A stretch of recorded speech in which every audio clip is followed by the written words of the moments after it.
Hello, and welcome to another edition of George Fox Talks. I'm Gary Tandy, an English professor at George Fox in my 13th year at the university. My primary research area is C.S. Lewis and his circle. So I'm very excited because of that interest to talk with our guest today, who is Joseph Pearce. Joseph is a native of England. He is an internationally acclaimed author of many books. We're grateful that he's taken a few minutes out of his day to join us here on this podcast. So welcome, Joseph. It's very good to be here. I wonder if we could begin by having you share a little bit about your own life, some of your early influences, both spiritual and literary. And I know from looking at your website that you have a rather unique background that was not necessarily, that you weren't a Christian in your early days at all, but that you converted to Catholicism in your 20s, I believe. So anyway, please share whatever you would like and feel comfortable with about your early years, and maybe a little bit about how that conversion process actually happened. Yeah, well, the key thing is that I'm aware of the power of these literary figures of which we're going to speak because they were very influential upon my own conversion. So as a young man, I was very anti-Christian. I was a radical in politics, full of hatred.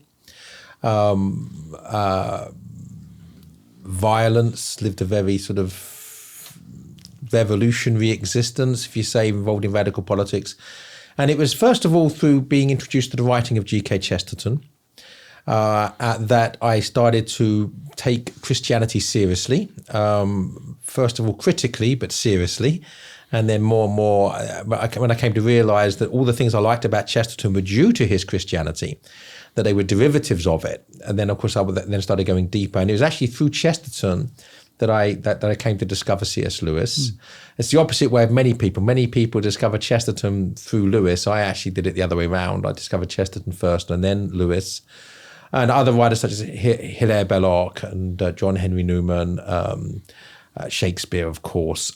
So I was very aware of the power of these writers in bringing people to the truth, and also bring people to an acknowledgement of the connection between faith and reason. That was crucial to me because when I was young, I thought you had to choose. You either had to be rational or religious, and you had to make the choice. And being rational might make you miserable, but at least you were being reasonable. Whereas being religious basically might make you feel better, but you're living a lie. And then it's through the reading of Chesterton and Lewis and Newman and some of these other great Christian intellectuals that I came to understand that fides et ratio, that faith and reason are actually indissolubly married. They're inextricably connected, and if you separate them, you don't just lose faith, you lose reason also. So coming to that acknowledgement was crucial to my own conversion, and I was received into the church in 1989 when I was 28 years old, and I sometimes say my first book was a biography of Chesterton, and I sometimes say that was an act of thanksgiving to God for giving me Chesterton, but also an act of thanksgiving to Chesterton for giving me God. How did you come across that book? Well, I was interested in politics and economics, and I wasn't the least bit interested in religion and was very anti-Christian. But there was one essay in one particular book by Chesterton. The book was called The Well and the Shallows, that was on economics. And someone said, you should read that, that one essay. And I thought, well, if this person Chesterton is worth reading for that one essay, I'll read the whole book. And the rest of the book was a defense of Christianity against various modern and modernist attacks upon it.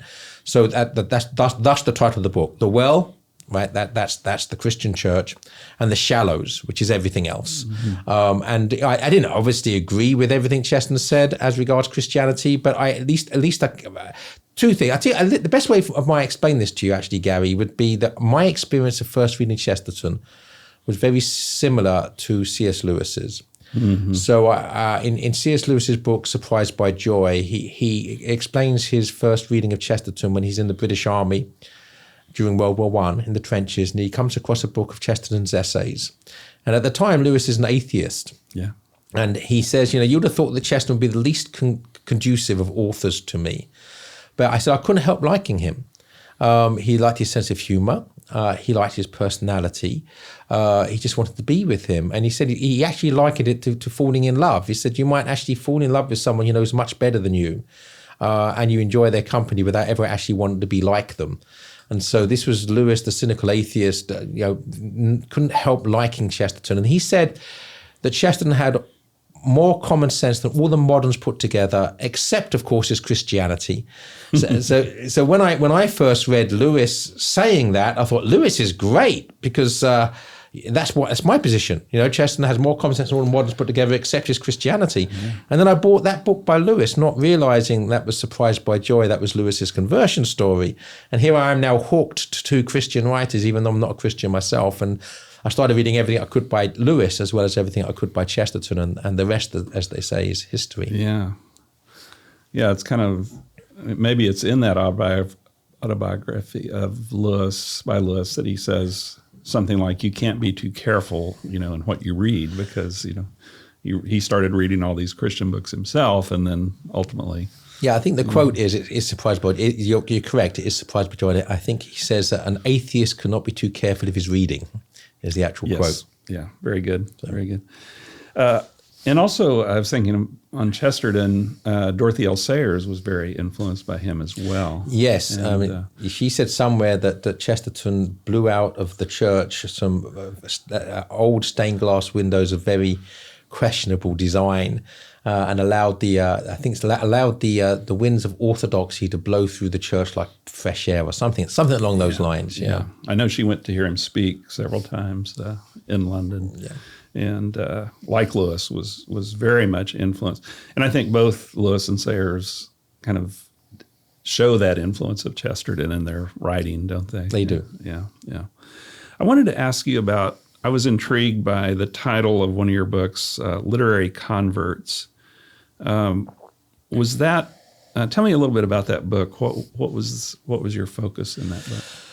Well, I was a convert to the faith largely through the influence of these literary figures. Okay. And so converts are often fascinated by other converts, because we might all have paths that lead us to Christ, but no two paths are the same.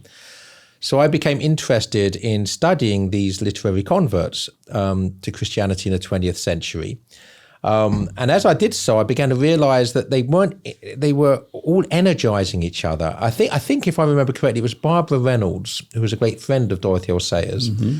And when Dorothy L. Sayers died, I was somewhat providential that Dorothy L. Sayers died in the middle of paradise. When she was translating Dante's Paradise. And Barbara Reynolds actually finished the translation. Yeah.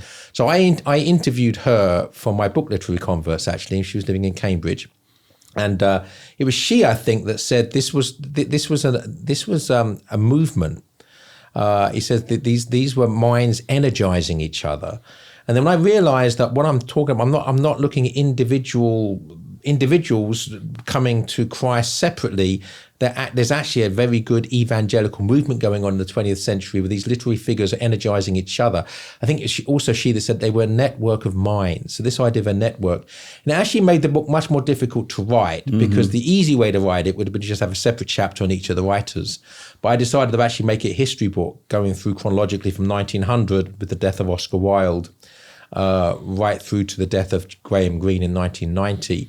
And at certain times, by the 1920s and 1930s, so many of these writers were interconnected with each other in terms of mutual influence. That I was trying to weave, numerous sources as threads into one hopefully seamless garment, and that was tricky because it would have been easy for the whole thing to grind to a standstill, like just become too stodgy. Mm-hmm. So it was a challenge, but I'm very pleased with it, and it's sold very well. I think it's been quite influential. Who were some of the other writers that you talked about in that book? Do you remember? Well, I certainly it reinforced my belief that Chesterton was a major catalyst for many other converts. That's quite clear. But people I write about it. So the literary converts in that book: C.S. Lewis, obviously, Graham Greene, Evelyn Waugh, the war poet Siegfried Sassoon, the lesser-known war poet David Jones. Dorothy L is not a convert, but obviously a major part of that movement. Mm-hmm. Hilaire Belloc's not a convert, but a major part of that literary movement. And I'm forgetting lots of other people as we speak. And Malcolm Muggeridge, who was not just a literary figure. Obviously, one of the first talking heads on TV, but certainly was a literary figure. So Alec Guinness, who wasn't a literary figure, but he got his own chapter. Mm-hmm. How about T.S. Eliot? Did you talk about Of course. Thank you very much for that sin of omission. T.S. Eliot, obviously another significant figure in that. The poet Roy Campbell, the South African poet Roy Campbell. So we could carry on. Yeah, very interesting. And I find that what I've been thinking about lately and some of the reading I've been doing is we don't give enough credit often in literary studies, especially to that Christian movement in the early 20th century, right? Because the modernists tend to dominate that for literary folks. So James Joyce, Virginia Woolf, that whole strain and of course Eliot was in that initially. But it's amazing when you actually begin looking, as you have, at some of these great writers who were also Christians and who were serving in many ways, like Sayers Lewis and Eliot, as kind of public apologists, right, for the faith. Yeah, and so the secular academy has its own biases. Yes.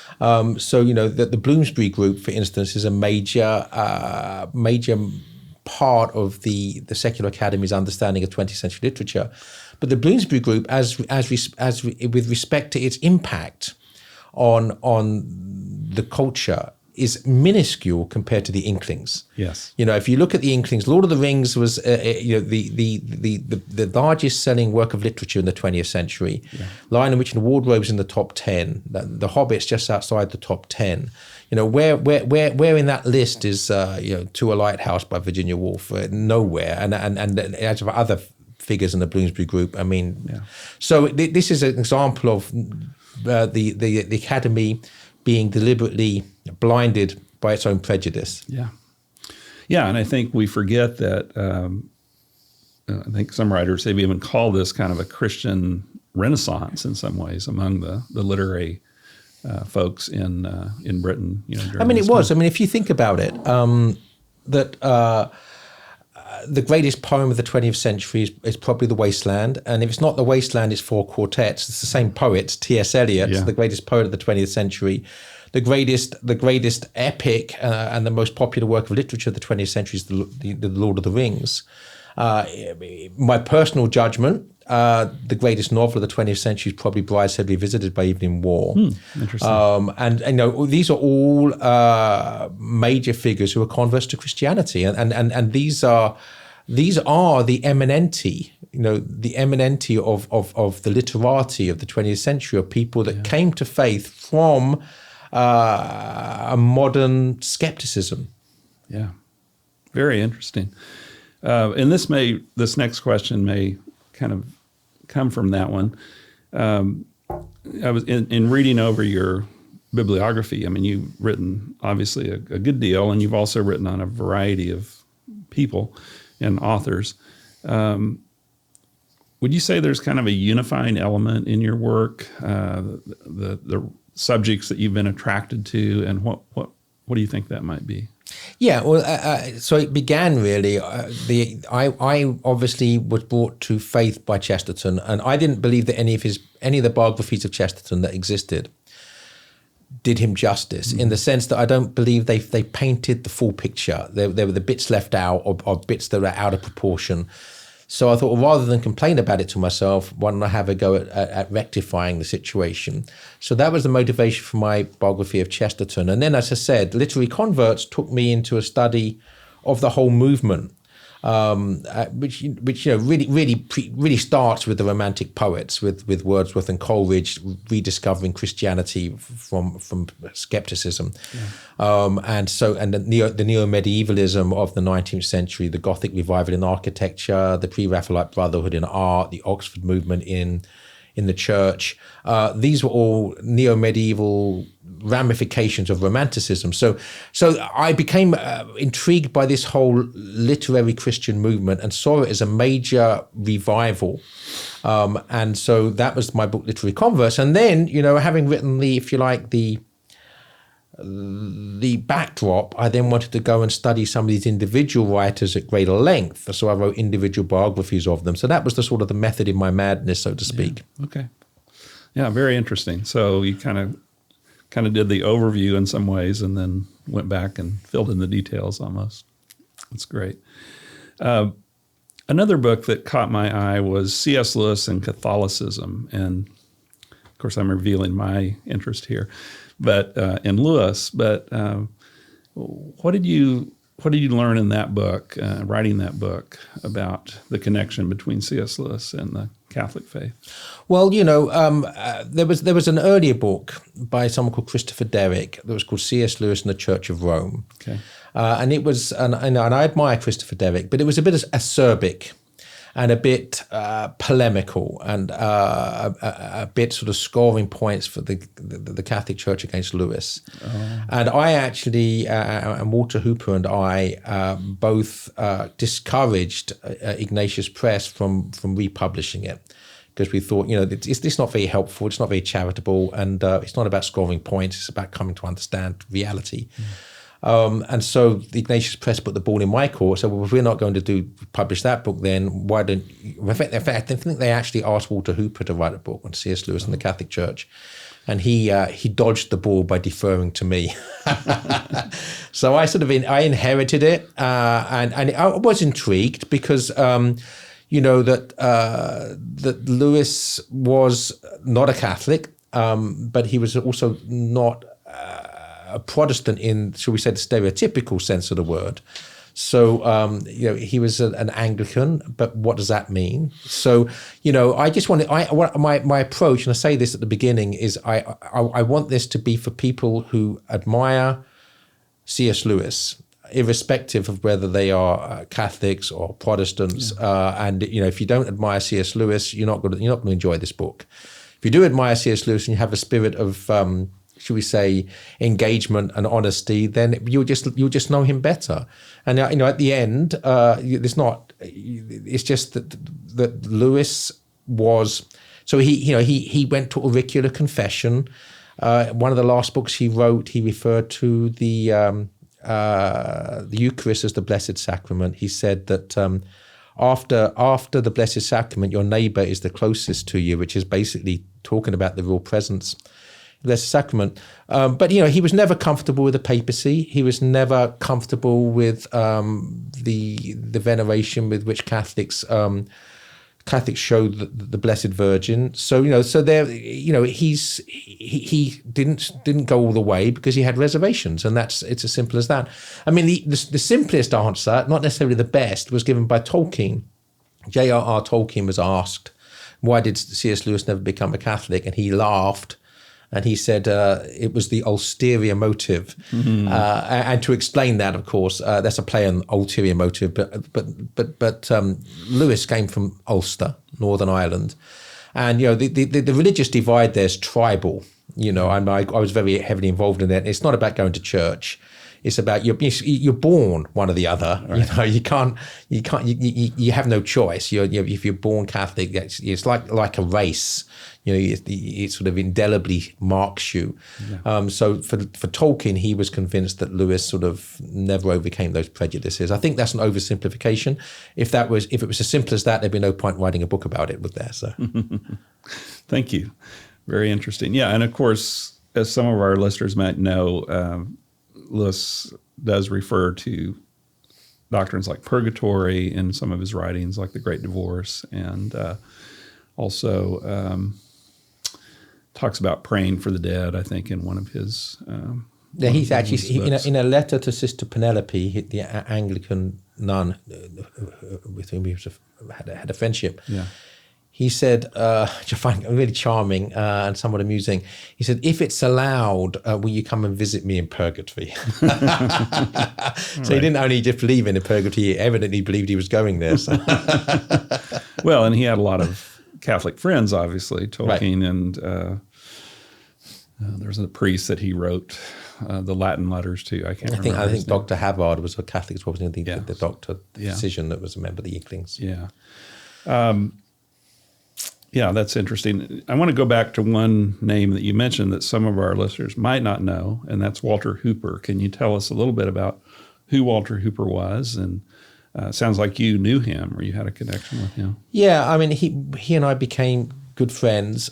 He helped me immensely, I think, first of all, with my book, Literary Converts, and I went to visit him in his home in Oxford, and then he helped me, again with my books on Tolkien that followed that, and the book on C.S. Lewis that I mentioned.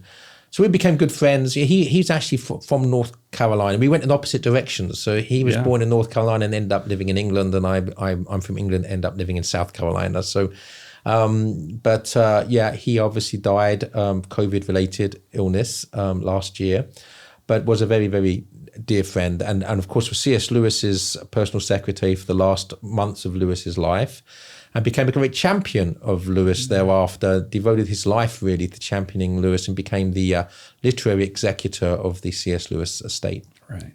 Thank you, for filling that in. We all people who love Lewis and Tolkien and these authors, I think, owe a great debt to Walter Hooper for sure. Well, we've put it off as long as we can, so let's talk about Tolkien a little bit.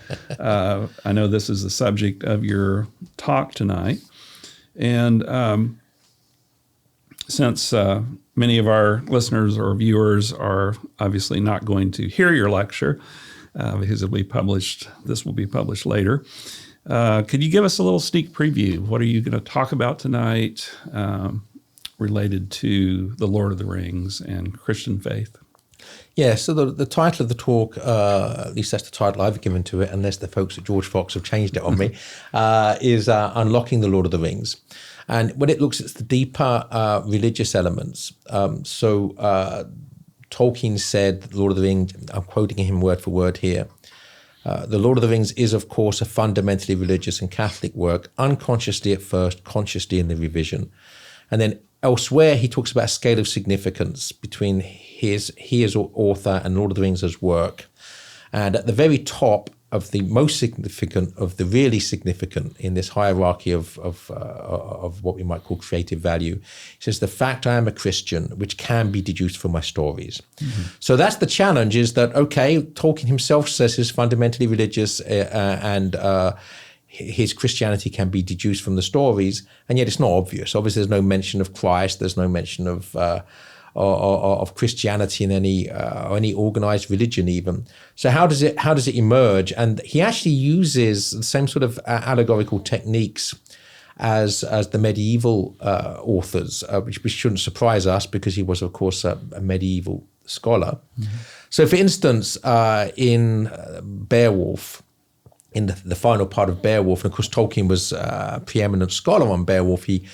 His lecture, an essay, "The Monster and the Critics," is still considered the seminal essay on the topic. He translated the whole poem, so he knew it very well. And the third part of Beowulf, there are what I call numerical signifiers. So Beowulf handpicks 12 followers. And of those 12 followers, one's the traitor who steals the goblet from the dragon, raising the dragon's ire. Of the remaining 11, 10 run away and hide in the woods, leaving only one beside him. And at the very end, there are 12 again, riding on horseback symbolically around the burial mound erected to the memory of Beowulf.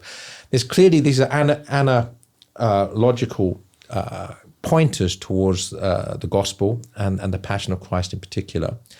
And in the Canterbury Tales, in the Nun's Priest Tale, we're told, I can't remember the exact wording now, but the story takes place, I think it's sort of 30-something days after, it's 32 days after the end of the month in which the world was created, we're told is March. So in other words, it takes place. I've got to get it right. I'm messing this up. Take my word for it. But the answer is that no, that's right. 30 is 32 days after the beginning of the month on which the world is created, which is March, which makes the actual Nun's Priest Tale take place on April Fool's Day, which was celebrated in medieval times.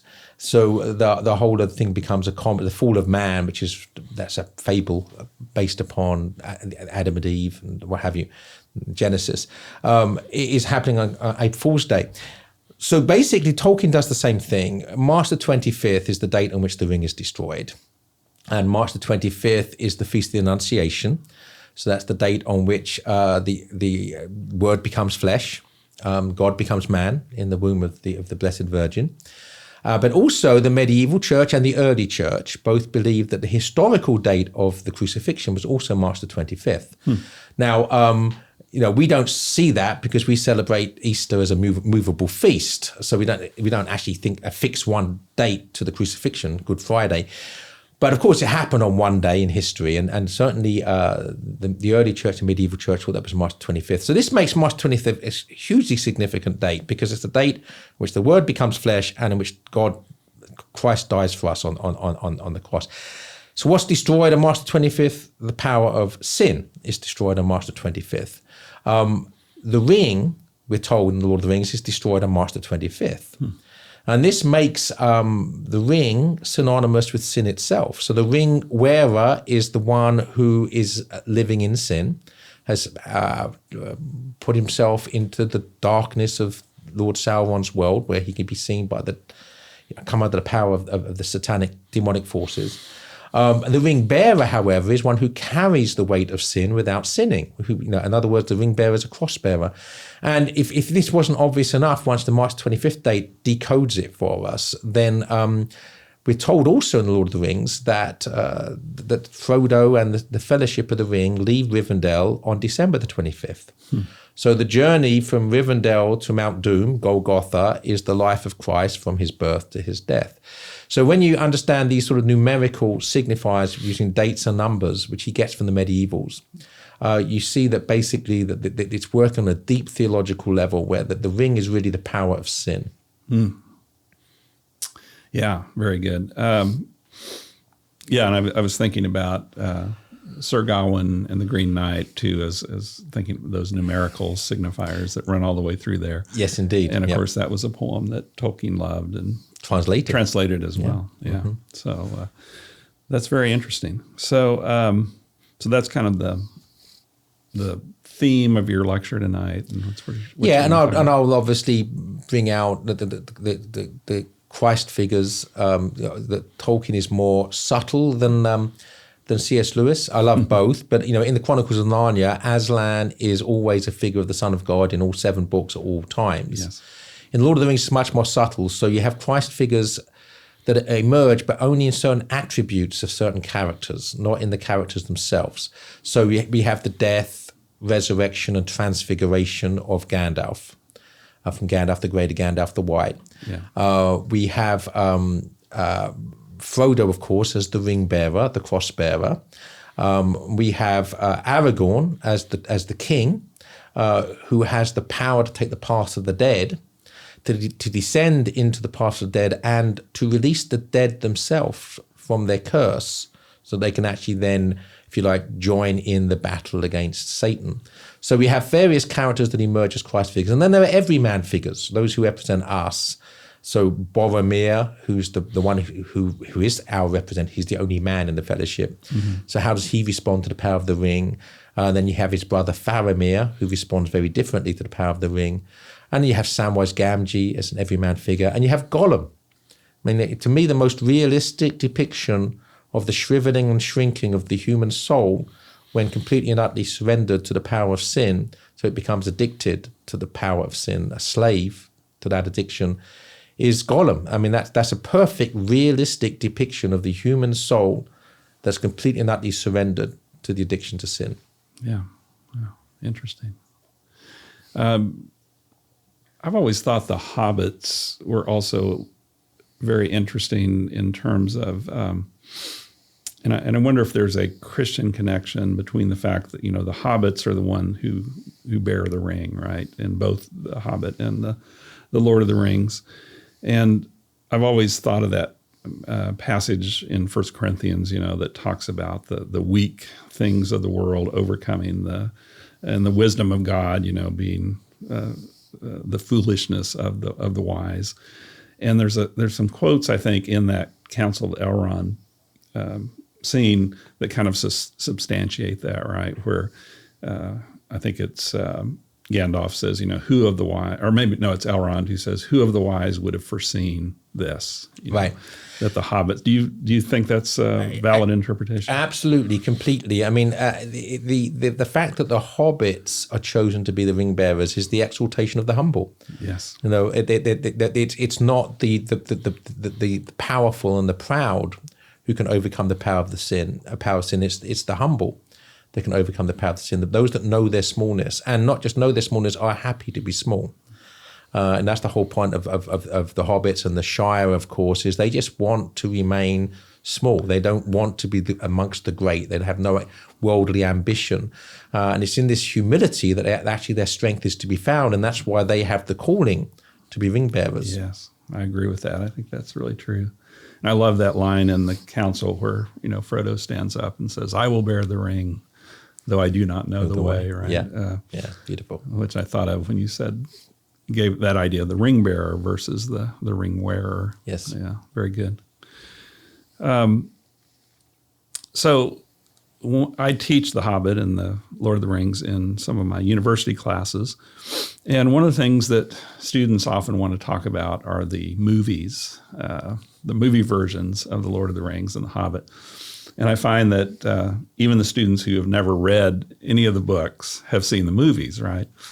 And so I'm interested in, and I know I'm bringing up a point of great controversy among lovers of Tolkien here. But what's your take on the Hobbit movies and the Lord of the Rings movies? Well, the first thing is, about the first shall be last, the last shall be first. Let's say the worst shall be first, because I want to separate the Hobbit movies, which are awful, from the Lord of the Rings movies, which I think are actually quite good.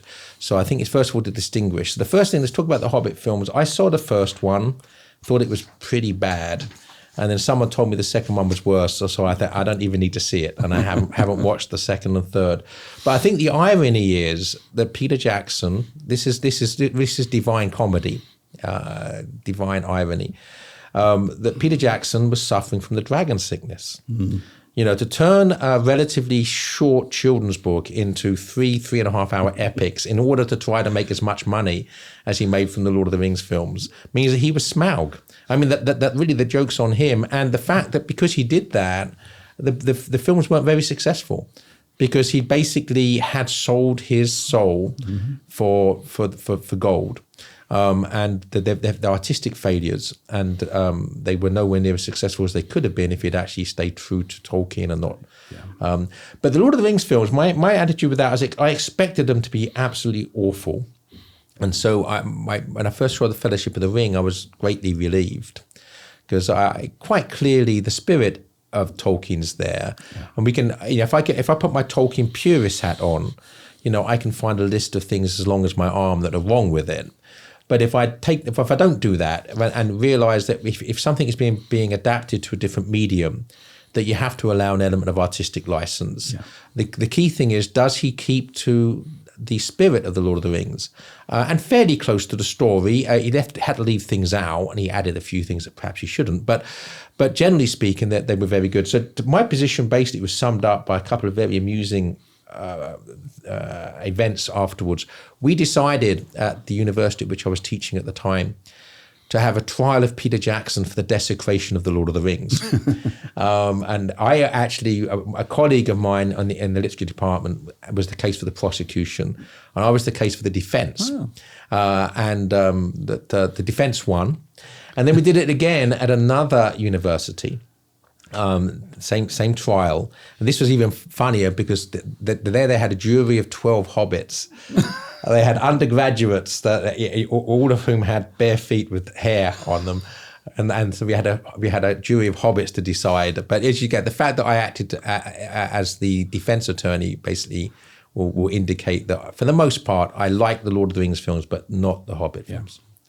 Yeah, I have to agree with you. I mean, I think the Hobbit, in addition to the big one being, why make 3 movies?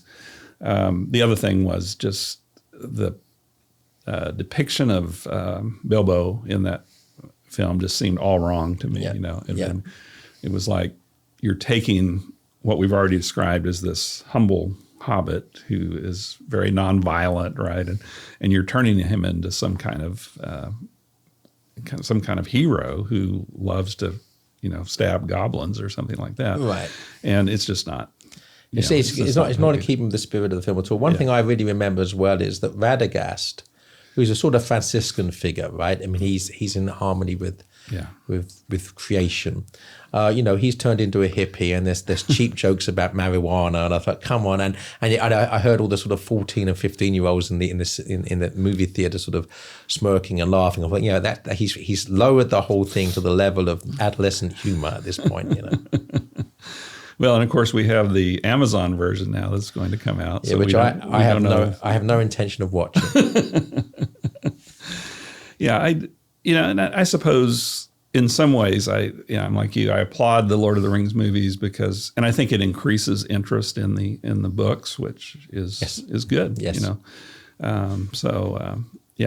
Very good. I'm interested in going back to C.S. Lewis for a moment here, but also Tolkien. What's your view of the friendship of C.S. Lewis and Tolkien? This has been a subject where scholars have tended to have a little different opinion on. I mean, we all know that they were friends and that they influenced each other, right, as writers. But some people also say, well, they, toward the end of Lewis's life, they sort of grew apart and they weren't really as close. What are some of the ways that you've learned that they did influence each other as authors, and kind of what's your view of the nature of their friendship throughout their lives? Well, as regards that they're being mutually beneficial in terms of their respective creativity, there's no doubt whatsoever. Yeah. That Tolkien said that Lewis was not an influence in the way that word is usually understood, but he was a great encourager.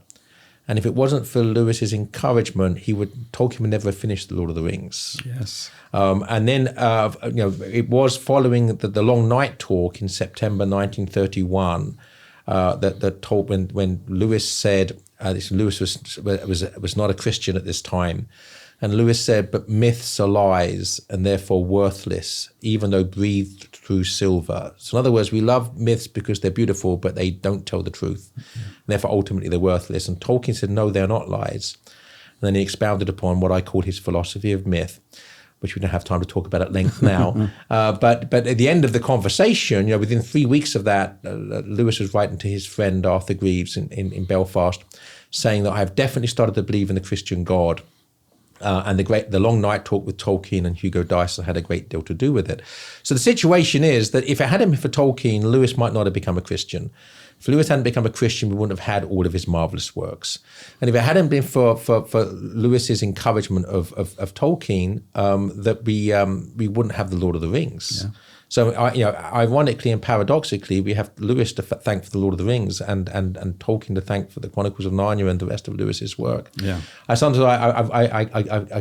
wrote something once on this called, with an awful pun, called "When Two Worlds Collude." So, because they're mutually catalytic, sparking of themselves. As regards, the cooling of the friendship, there's no doubt that there's a truth to that. But I would recommend people read a very good, recently published book called Tolkien's Modern Reading by Holly Ordway. Yeah, I've heard of that. I haven't read it. Where she's done some meticulous research showing basically a lot of the so-called enmity and animosity between Tolkien and Lewis was a consequence of Bad and Dishonest Scholarship by Humphrey Carpenter, Tolkien's biographer, which I think Humphrey Carpenter somebody needed to actually take Humphrey Carpenter to task, and she's done it. And so in other words, that I think that it's been greatly exaggerated, the falling out. I think they grew apart. That happens with friendships anyway. Yeah. And there were some reasons, but it's certainly, he shows that Tolkien did not despise the Chronicles of Narnia. No. I think he had some criticism of The Lion, the Witch, and the Wardrobe, but he recommended the Chronicles of Narnia to his own grandchildren. Yes. I think that it's been greatly exaggerated. And the important thing is that they reconciled, and Tolkien visited C.S. Lewis on his deathbed. Yeah.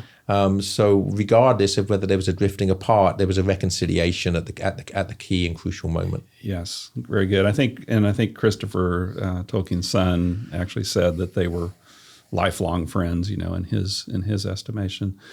And back on the influence thing, I think one thing a lot of people don't realize is how much Lewis even influenced the Lord of the Rings in style, right, and in the way it was written, because as Diana Glyer has shown in her research, Lewis actually recommended some major changes to the Lord of the Rings when Tolkien was beginning to write it. Told him to cut out the silly Hobbit talk, for one thing. And so, I think that idea of it's just amazing to me, that comment by Tolkien, that the Lord of the Rings would never have been written had it not been for Lewis, and probably The Hobbit never would have been published. I don't think, because I think Lewis also encouraged him to pursue that as a book as well. So yeah, I mean, as I said, it shows the power of friendship. And it shows the power of encouragement, and it shows the power of inspiration and influence, and the power, of this great power of love between the two men. Yes. They quite clearly were kindred spirits from the first time that Lewis met him. It was 1927, I think, when Lewis, at this point, I think, was even an atheist. And Lewis joined the Coal-Biter, and they did that. The shared love of shared things brought them together, and the consequences are just, such a gift to the world. Yeah, it's a great story, and I'm always amazed when I'm teaching a class and we're reading both Lewis and Tolkien that a lot of students are surprised to find out they were friends. Yeah.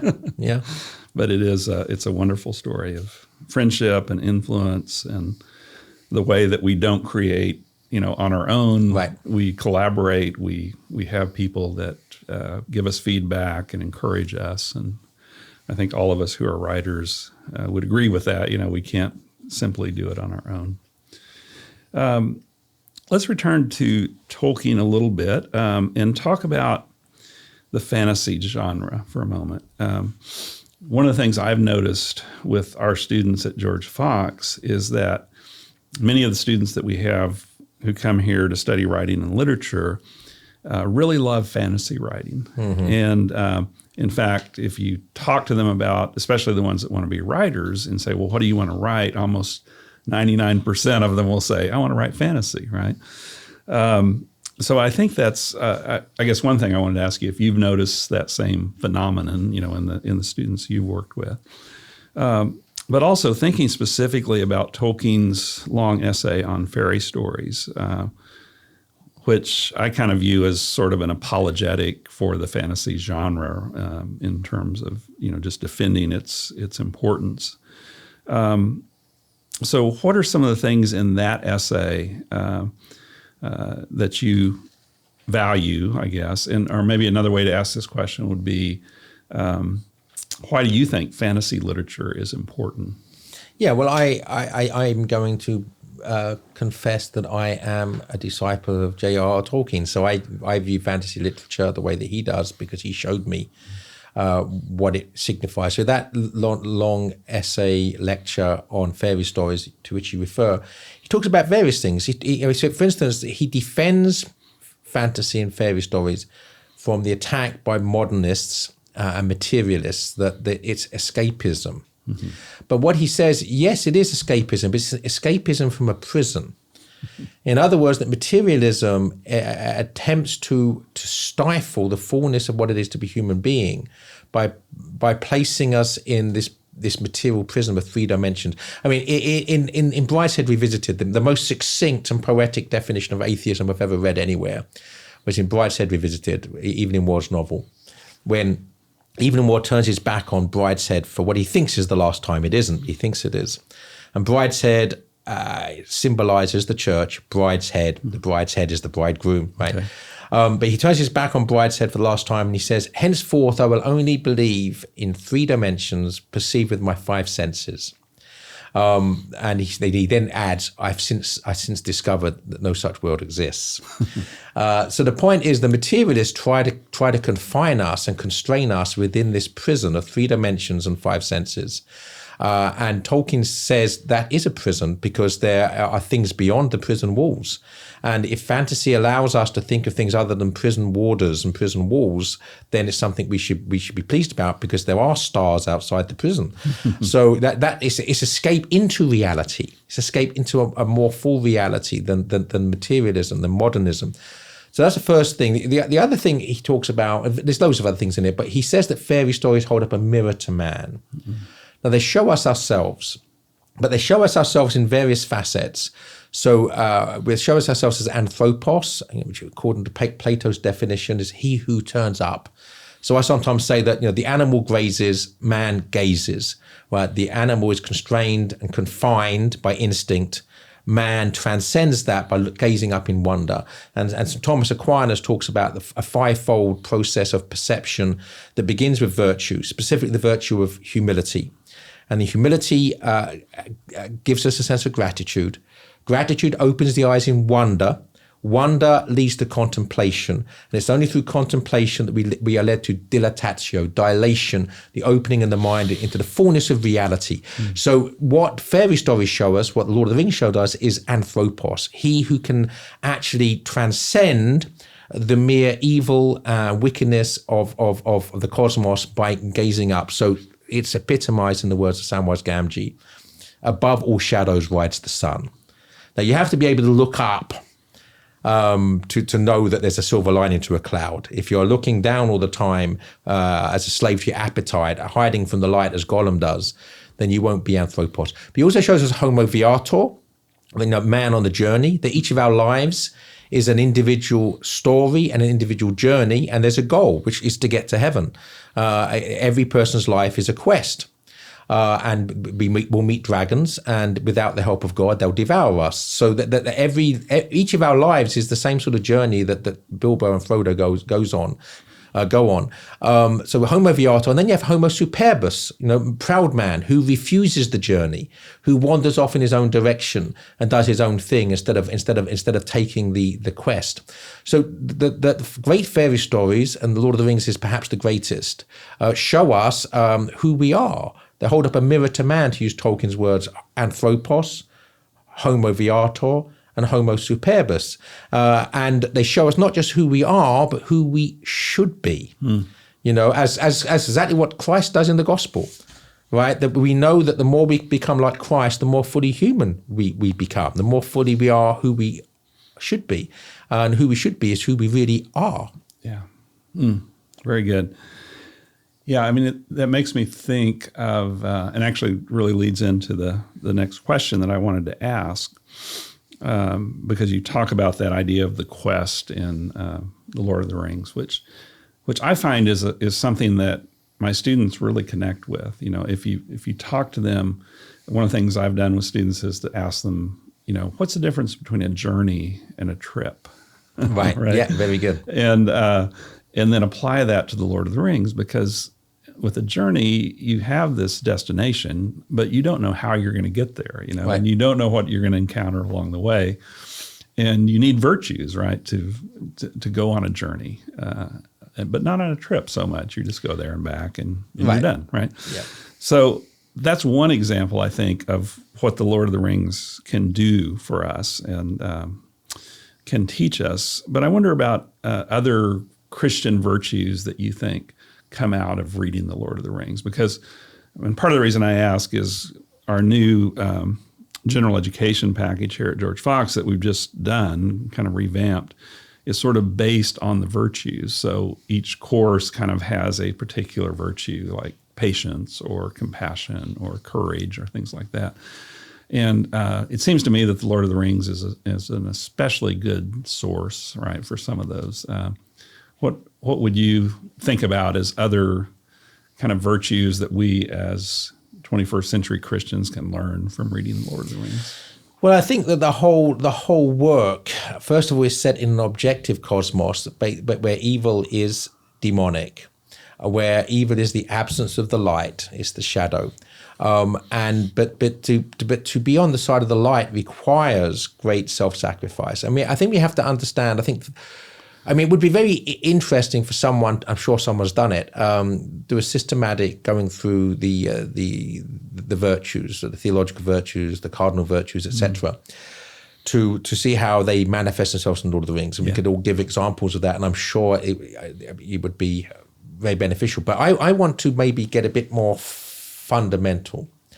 That for me, the difference between a Christian understanding of love and a worldly understanding of love is that literally the difference between heaven and hell.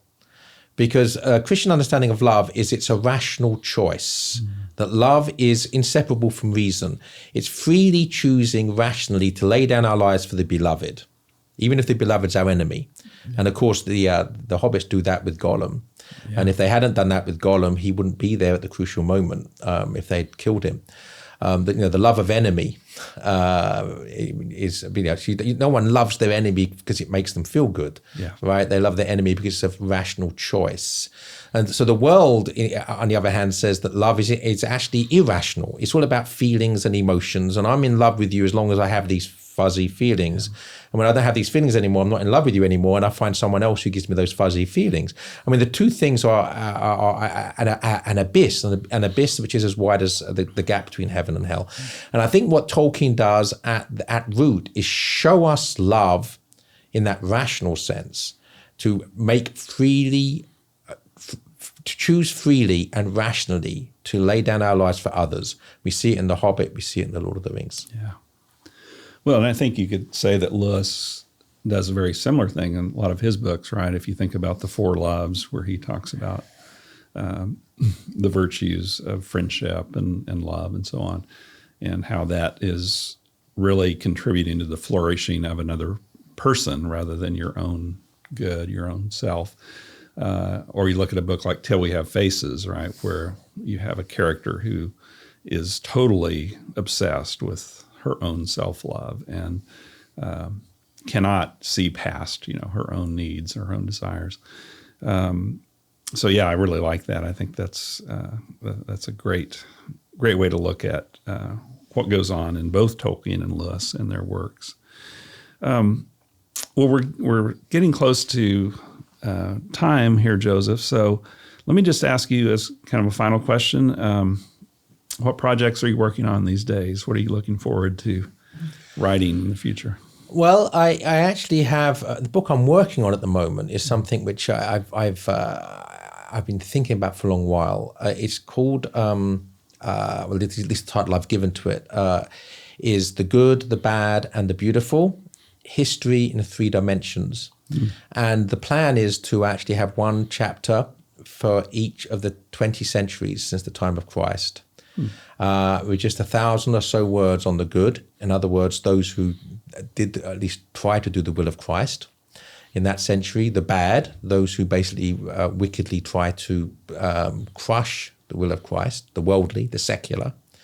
And then the beautiful, the great works of art that have shine forth the splendor of truth in every century. So, so to cease, rather than sort of falling into the progressive trap of seeing things either getting progressively better or progressively worse, depending upon your point of view, to actually see history as this perennial struggle between light and darkness, between basically the will of God and those who seek to do it and those who refuse to do it, and the great glorious works of beauty, which are the consequence of the imago Dei in us, and the imagination, the imagination, the way that we are creators, are meant to subcreate, they're meant to bring beautiful things into being as God himself brings beautiful things into being, to be divine in that sense.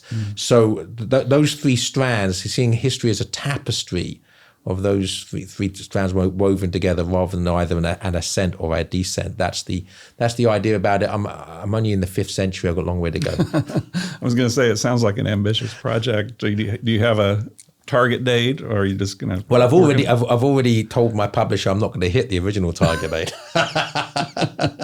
So I'm loath to put a date upon it, but it's not as ambitious as you think, because I'm only planning on 3,000 words per chapter, and just 1,000 words on each, the good, the bad, and the beautiful. And I know I'll have to leave things out. Sure. I'm not going to try to cover everything. I'm going to give snippets and examples, not try to cover everything that's ever happened in the last 2,000 years. Sure.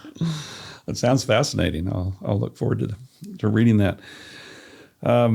Well, thank you so much for this conversation. It's been fun. For me, certainly. I love to talk about Tolkien and Lewis and these other authors. And I hope it's been okay for you. And we thank you for being here at George Fox and look forward to your lecture tonight. Well, it's been a true joy. Thanks for having me. George Fox Talks is a production of George Fox Digital. If you enjoyed this podcast, help us out by subscribing on Apple Podcasts, Spotify, or wherever you get your podcasts. You can also find us on YouTube by searching for George Fox Talks. And lastly, check out georgefox.edu/talks, where we feature lectures, interviews, publications, and a lot more accessible academic content.